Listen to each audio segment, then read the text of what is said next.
Менің сіздерге бүгін айтатын тақырыбым жәндік қоректілер. Олардың төрт тұқымдасы болады. Бірінші тұқымдасы кірпілер, екіншісі көріп шыққандар, үшіншісі жұпар тышқандар, төртіншісі жертеселер болып бөлінеді. Олардың бізде Қазақстанда 18 түрі бар. Олардың тек 2 түрі ғана бізде қызыл кітапқа енген. Олардың біреуі жұпар тышқандар және көп тісті жертеселер. Менің бұның ішіне тоқталып кететін кірпілер. Кірпілер бізде Қазақстанда 13 түрі болып келсек, әлем бойынша 17 түрі бар. Олардың нақты 3 түріне тоқталып кететін болсақ, құлақты кірпілер, кәдімгі кірпілер және де қара кірпілер болып саналады.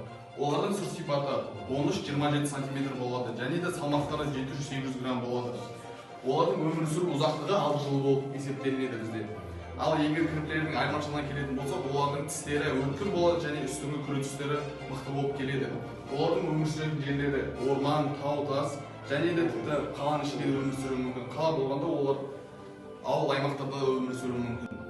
Кірпілердің мекендейтін ортасы олар тау, тас, ормандарда, тіпті қалалық аймақтарда да мекендей береді. Және де олардың азықтанатын тамақтары құрбақа, жәндіктер мен және де тіпті жыландарды жей береді. Олардың айырмашылығы бір қызық нәрсесі, олардың аяқтарында 5 саусақтары болады. Және де сіздерге менің атымнан сұрақ, және де сіздер білесіздер ме, неге кірпілер жүрген жерде жыландар болмайды? Соның жауабын мен күтемін сіздерден.